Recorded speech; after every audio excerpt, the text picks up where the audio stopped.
What's the meaning of brass knuckles?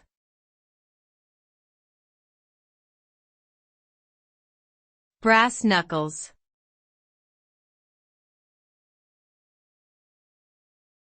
Brass knuckles.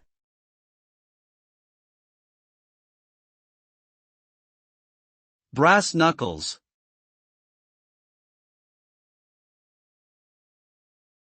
Brass knuckles.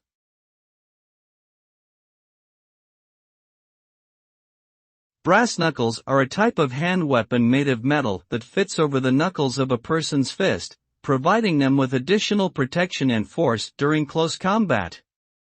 The name brass knuckles comes from the material they are typically made of, which is brass.